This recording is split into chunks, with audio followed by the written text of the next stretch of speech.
교회에 아무도 안 계시고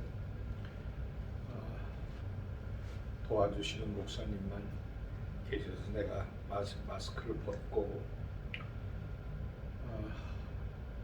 나라 상황이 부득이해서 2.5 면역 체계로 협조하기를 바라서 담임 목사도 애쓰는 면역의 나라 국민들의 건강을 지키려고 하는 공무원들의 수고를 생각하고 유튜브로 예배를 대신하게 되었습니다. 오늘 크리스마스 성탄절이옵시다.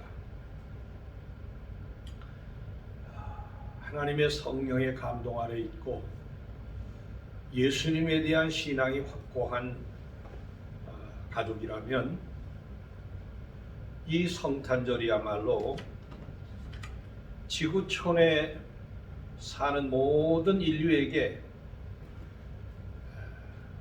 축복 중에 가장 위대하고 영원한 축복을 가져오는 하나님의 구원의 날이라는 사실을 기억하시게 될 것입니다.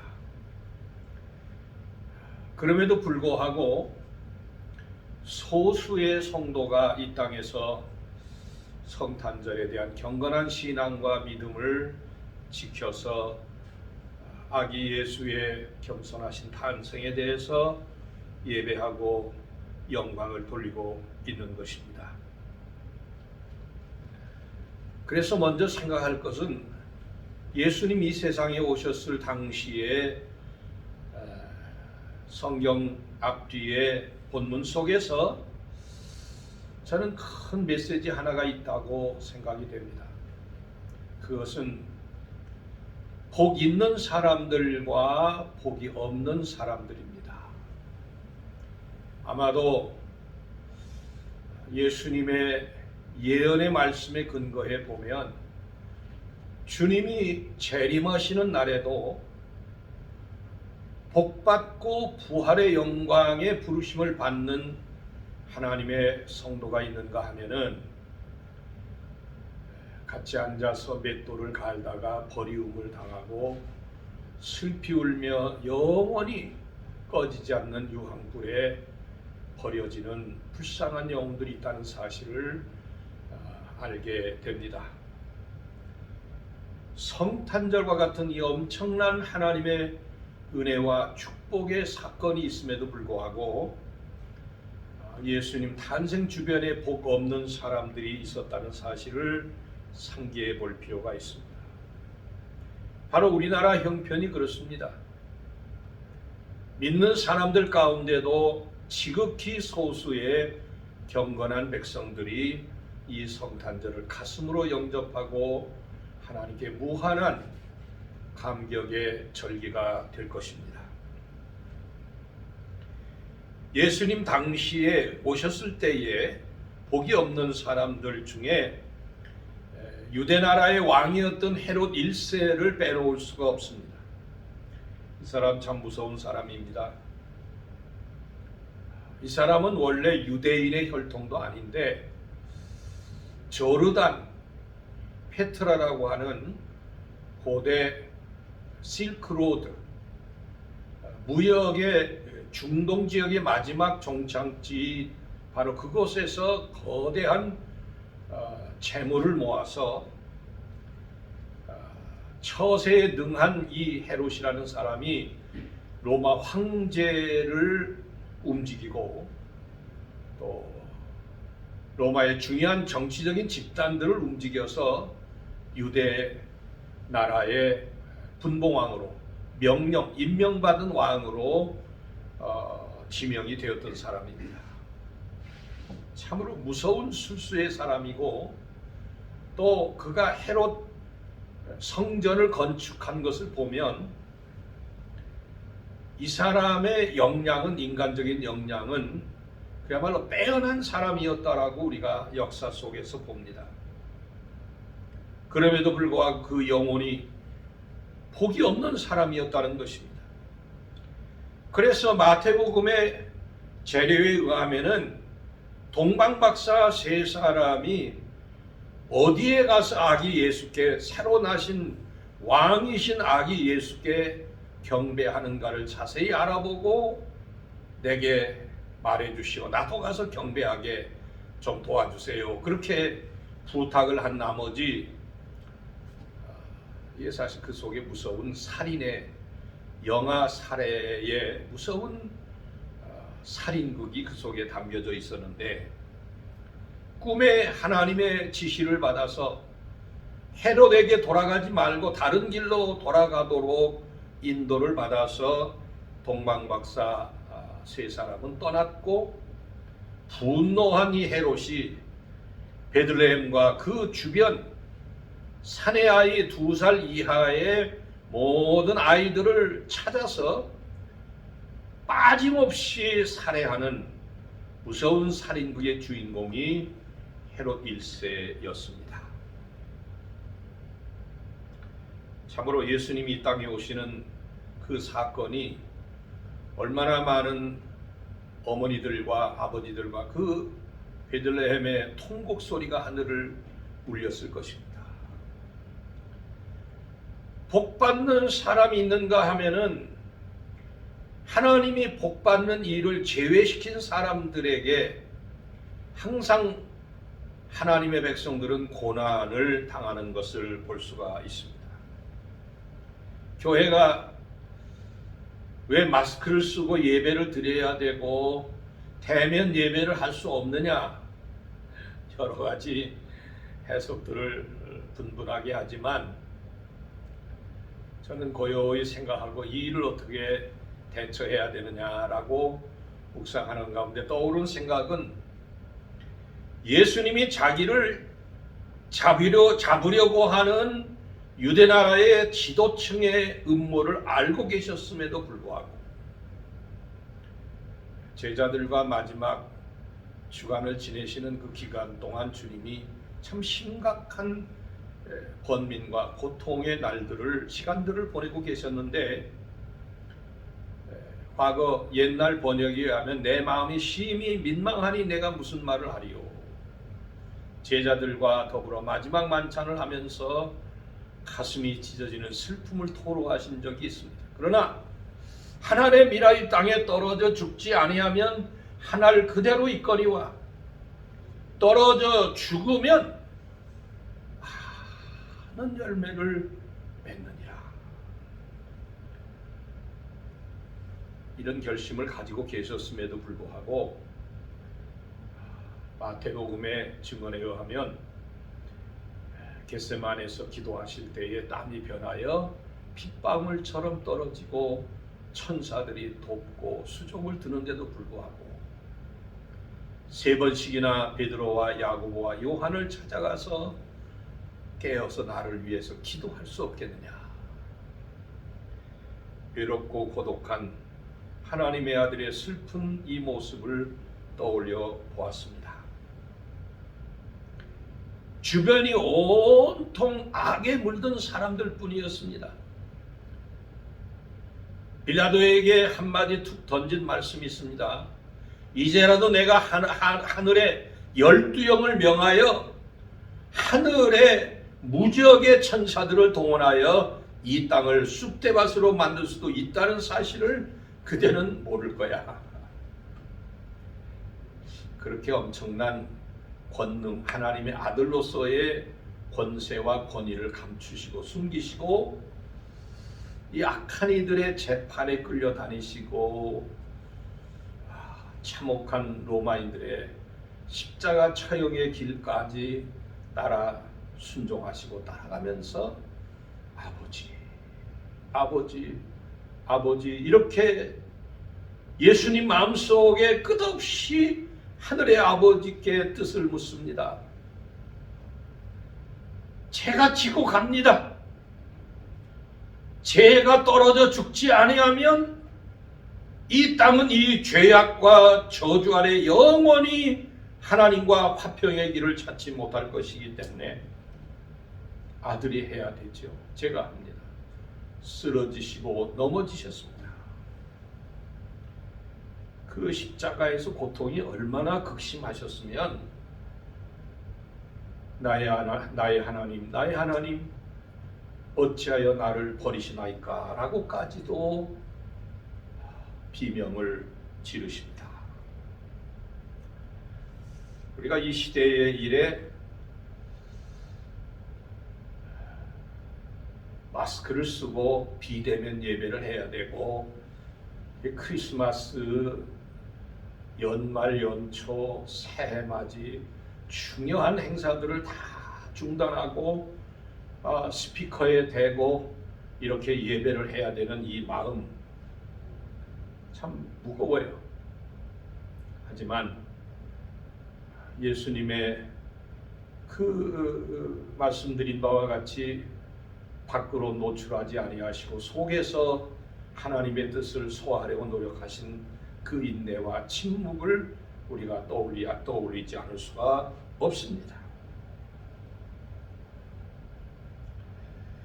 복 있는 사람들이 복 없는 사람들에 의하여 항상 위협을 당하게 되어 있습니다. 여러분, 예수님 오실 때 복 없는 사람들 가운데는 헤롯 임금에 가까웠던 정치적인 세력들, 70인 공회라고 하는 The High Council이라고 하는 70인 공회 70인들이 대부분 헤롯이 하자는 대로, 아니 안나스가 대제사장이 하자는 대로 동의했고 십자가에 내어줍시다, 십자가에 처형해야 됩니다라고 외쳤던 것입니다. 자, 불행한 시대에 난 귀족들이죠. 세상에 귀족 부러워할 게 없는 게, 유대나라의 70인 공회원이다 그러면은 대대로 세습해서 영광을 누리는 직책들인데, 하나님의 아들을 처형하는 일에 동의하고 많은 복이 없는 사람들, 우리가 늘 기도해야 될 것은, 하나님 저를 복 있는 사람 쪽에 세워주세요. 여러분이 낳으신 아들 딸들을 바라보시면서 쉬지 않고 마음과 입술로 고백할 것은, 복이 없는 사람이 되지 말고 복 있는 사람이 되게 해주세요. 오죽하면 다윗 임금이 시편 1편에서 복 있는 사람은, 이렇게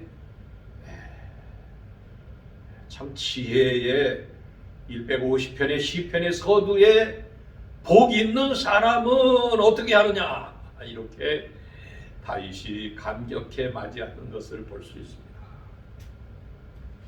성탄절 복 있는 사람으로 삽시다. 할렐루야. 믿음과 감사로 이 절기를 맞이해야 될 것입니다. 예수님 당시에 오셨을 때에 복 없는 사람들은 참 불행한 사람들이 있었는데, 로마 병정들입니다. 윗사람이 총독이 시켜서 하는 거예요. 그런데 채찍을 가하고 그 참혹한 처형의 과정을 실제로 실행한 사람들은 로마 병정들이었다는 것입니다. 가시면류관을 엮었고 유대인의 왕이라 써서 십자가 위에 못을 쳐서 이렇게 예수님을 처형하고, 성경에 보면 희롱하였다고 했습니다. 지구상에 일어난 비극 중에 가장 처참한 비극은 하나님의 아들 예수 그리스도의 십자가의 죽으심의 비극이었을 것입니다. 이 일에 참여한 사람들이 복 있는 사람들이 아니죠.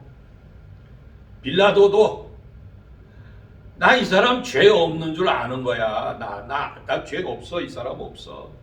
나 이 사람 정말 유대인들이 하도 등을 밀어서 죄를 싸니까 내가 할 수 없이 사형 선고를 하지만 난 이 일에 깨끗하다.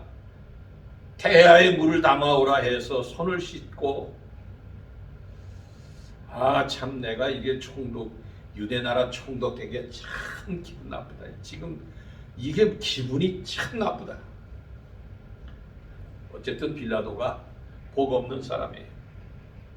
이래저래 우리가 삼가하고 두려워할 것은 복 없는 자들의 무리에 끼지 않도록 해야 돼요.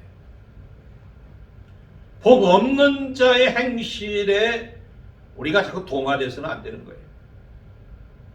복 없는 사람들이 큰 소리 친다고 해서 떨려서 뭐 어쩌고 거기에 마음이 쫄아버리면 안 되는 거예요. 분명히 기억하십시다. 아기 예수께서 이 땅에 오셨을 때에 둘로 나뉘어집니다. 복 있는 사람이 있고 복 없는 사람들이 있었습니다. 오늘 본문 말씀에 누가복음 1장 28절을 거기까지 한 3절을 읽어야 되겠군요. 누가복음 1장 26절에서 28절을 제가 읽어드리겠습니다. 여섯째 달에 천사 가브리엘이 하나님의 보내심을 받아 갈릴리 나사렛이란 동네에 가서 다윗의 자손 요셉이라 하는 사람의 약혼한 처녀에게 이르니 그 처녀의 이름은 마리아라. 그에게 들어가 이르되 은혜를 받은 자여 평안할지어다. 우리나라 말로는 평안할지어다 하지만 유대 나라 당시는 인사말이니까 샬롬 그랬을 겁니다. 주께서 그대와 함께 하시도다 하니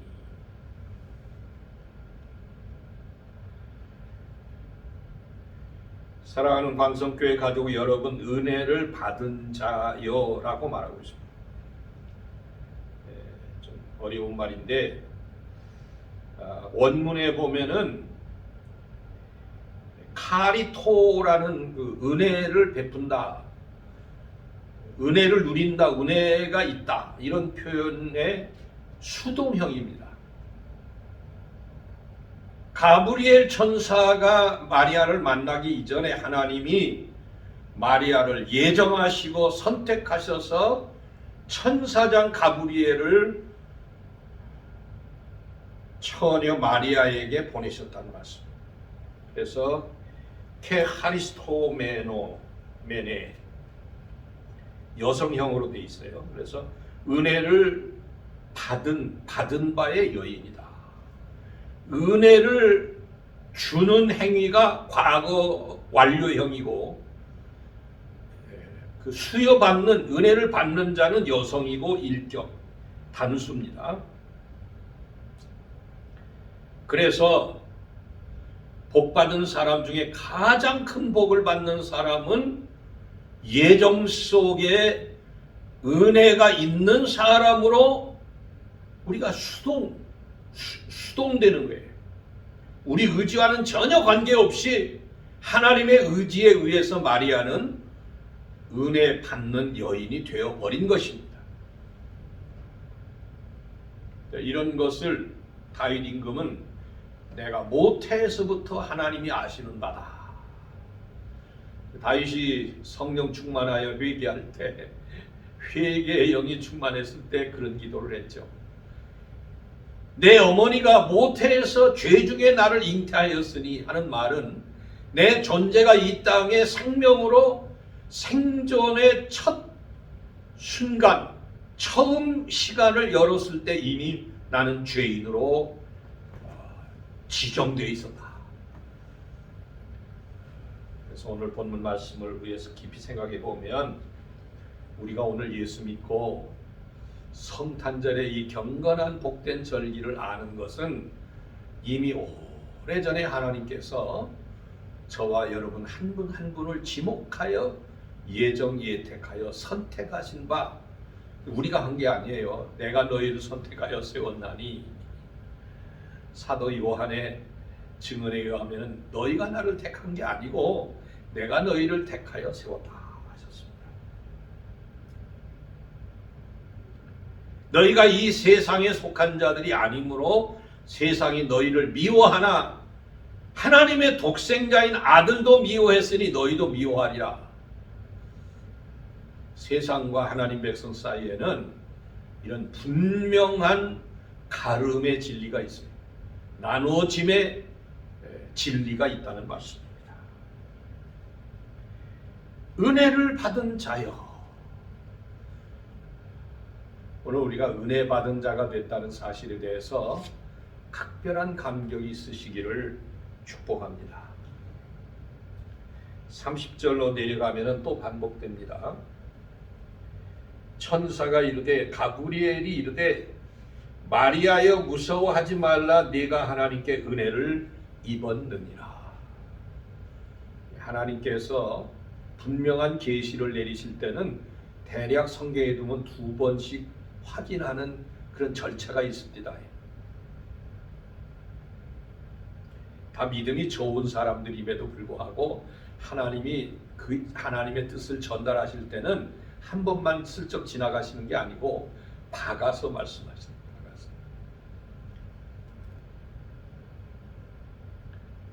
결핵성 늑막염에서 죽어가던 제 병상에 오셔서 섬김을 받으려 하지 말고 내가 너희를 섬긴 것과 같이 너도 섬기는 자가 되라.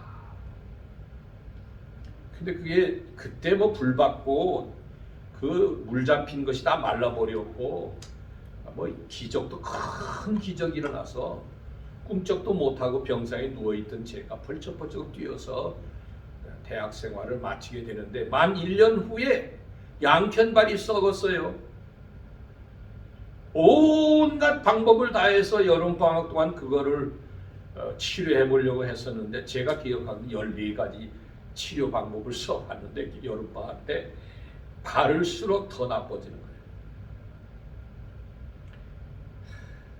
방학이 끝나갈 무렵에 저희 누나가 기도하던 그 교회에 가서 제 평생에 처음 기도하기 위해서 예배당에 따라간 날입니다. 내가 기도하기 위해서 따라갔어요. 기도할 줄 알아야죠. 그 강대상, 큰 강대상 저 멀리 십자가가 높이 있고 은은하게 불빛이 십자가 뒤에서 배어 나오는데 십자가를 물끄러미 쳐다보고 한밤중에 다른 분들이 다 소리를 기도하는데 전 뭐 입이 떨어지지 않아가지고 그 십자가를 열심히 응시하고 있었습니다. 근데 갑자기 놀라운 은혜가 내렸어요. 저 십자가에서 제가 주일학교 때부터 배웠던 그 예수님의 스토리가 그냥 갑자기 확 머리에 그냥 빛처럼 쏟아져 내리는데요. 와, 그 의자에 앉아 있을 수가 없어서 그냥 벌떡 일어나면서 손을 들었는데 몸이 붕 하늘에 떴어요. 이제 저 2번째 약속하십니다. 내가 나의 오른팔로 너를 붙들어 세계 만방에 나의 의를 증거하리라. 천둥 소리도 그렇게 클 수가 없어요.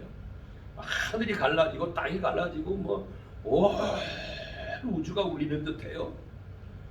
평생에 그 하나님 바라보고 그거 의지해서 살아옵니다. 2번 하나님이 제게 확고한 그 메시지를 주시는 겁니다. 사랑하는 광성교회 가족 여러분, 이 악한 세월의 은혜야말로 얼마나 귀중한 일입니까? 여러분 자랑할 거 내세울 거 뭐 있어요? 뭐 엄청난 재벌입니까? 뭐 엄청난 권력이 있습니까? 그거 있어도 얼마 못 가잖아요. 한때 대통령 하던 분들 2분이 지금 옥에 가 있어요.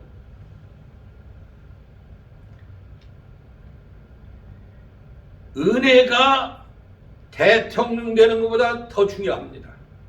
아멘. 은혜가 세상의 10,000가지 복보다 귀합니다. 은혜는 사람이 획득하는 것이 아니고 하나님이 사랑으로 주시는 겁니다. 은혜는 값없이 너무 귀한 것이기 때문에 창조주 우리 하늘의 아버지께서 지명해서 당신 손 안에 이렇게 잡아 올리시는 거예요. 2020년 성탄절에 이 은혜를 다시 확인하는 깊은 노력 뭐 잠깐 예배하고 끝나는 게 아니고 계속해서 생각하세요. 하나님 나를 택해 주셨구나. 내가 마리아와 같은 하나님의 선택의 반열에 있구나. 성경에 그 선택된 사람들이 얼마나 복된 사람들입니까, 여러분?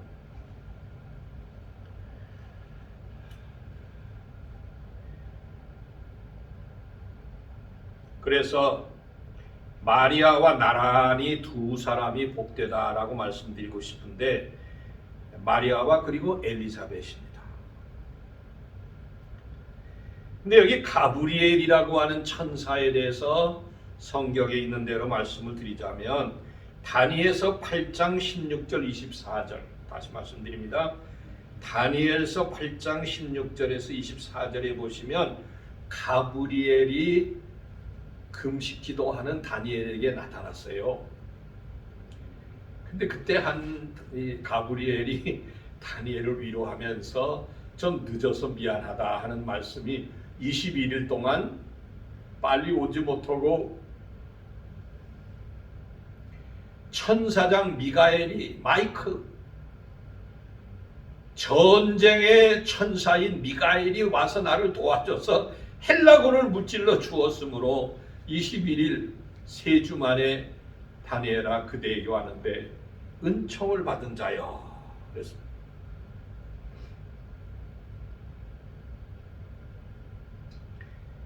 은혜를 크게 받은 사람 다니엘이요. 그런데요, 누가복음 1장 11절 22절 오늘 본문의 앞부분에 보시면 누가복음 1장 11절에서 22절에 보면 세례 요한의 아버지 사가랴라고 하는 제사장에게 온 하나님의 천사가 가브리엘인데, 가브리엘 천사가 스스로를 설명하고 소개하기를 나는 하나님 앞에 서 있는 가브리엘이다. 그래서 신학자들은 가브리엘이 천사장이다. The head of the angels. 베드로이죠. 우두머리라는 말. 그런데 이 가브리엘의 메시지의 특성은 항상 좋은 것을, 좋은 하나님의 뜻을 전달하는 천사로 나타나고 있습니다.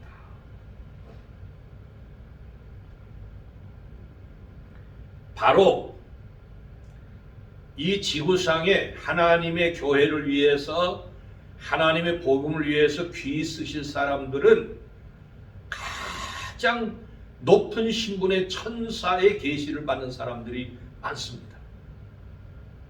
광성교회 가족 여러분들은 제가 주님을 직접 병상에서 배웠고, 하늘의 천둥 소리보다 더 큰 엄청난 우주적 소리를 직접 2번째 들었다 말씀드린 바가 있는데, 저 같은 사람도 그렇게 하나님이 직접 선택하신 바의 뜻을 전달하시고 지금 이 나이까지 머리가 허해질 때까지 이래 쓰시잖아요.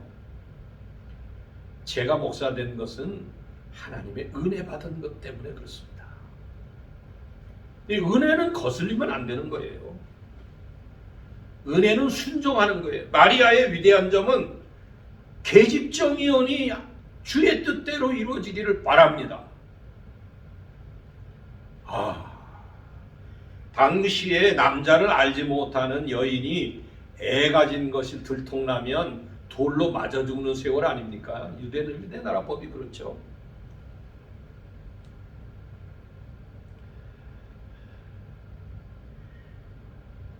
지극히 높으신 자의 성령이 내게 임하시고 능력이 그대를 덮을 것인데, 그대의 몸에서 성령으로 나시는 이는 거룩한 이 하나님의 아들이라. 35절의 말씀, 35절.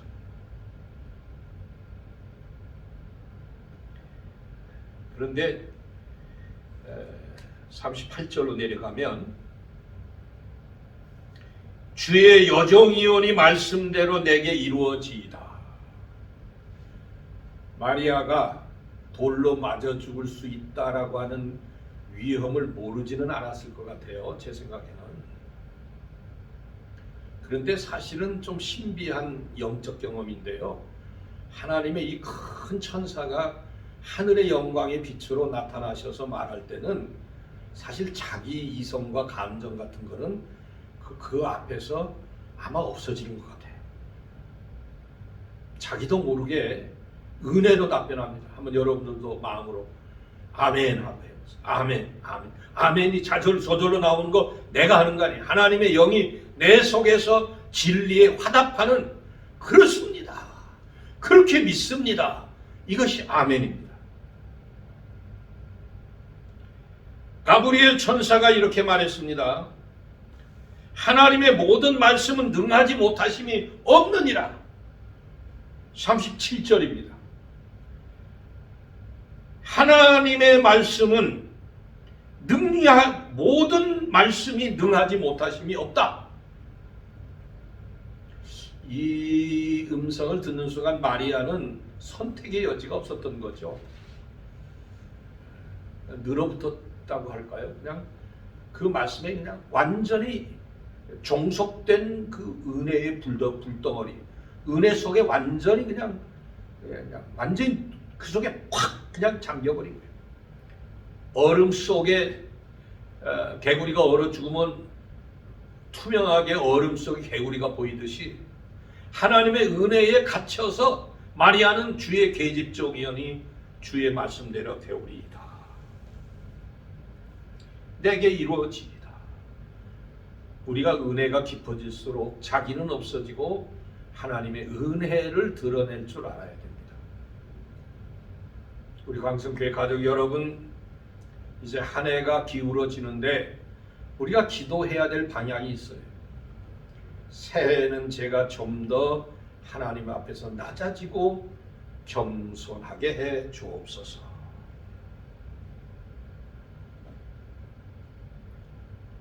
그것도 뭐 내가 노력하고 무슨 마음에 뭐 주문 외우듯이 내가 없어지기를 바랍니다. 내가 없어지기는 그렇게 뭐 무당이 주문 외우듯이 그런다고 해서 내가 없어지는 건 아니고요. 어떻게 해야 됩니까? 오직 하나님께 엎드려서 성령이 여러분들을 마리아처럼 온전히 묶어주시도록 간절히 소원하고 기도하셔야 됩니다. 겸손은요, 기도의 열매예요. 진정으로 성령이 충만한 사람은 자기를 내세울 수가 없어요. 새해를 위해서 또 하나님 앞에 우리가 받아야 될 가정의 여러 가지 은혜를 생각할 때 좀 더 낮아져야 되지 않겠습니까? 여러분들의 기도가 좀 더 간절하고 좀 더 낮아진 가운데서 하나님께 구하면 여러분 가족들이 다 빨리 변화될 거예요. 왕 박사 이 세 분 참 복받은 사람들 아니에요? 우리도요, 여러분들에게 주신 바 복이 있으면 성탄절에 잘 준비하셔서 성탄 헌금 잘 하셔야 됩니다. 푸대접 하지 마세요. 부모 생일을 맞이해도 뭐 좀 자녀들이 집에 올 때는 있는 정성을 좀 보이는 거잖아요. 네? 우리가 아기 예수님 탄생하신 날 성탄절을 보내면서 세상 사람들처럼 그렇게 우스꽝스럽게 하나님 다 보고 계신 것입니다. 모쪼록 코로나 같은 이런 재난 속에서 성탄절을 맞이하는 광성교회 가족 여러분, 2020년 성탄절이 저와 여러분들의 가장 뜨거운 눈물과 감사로 영광 돌리는 성탄절이 되시기를 축원합니다.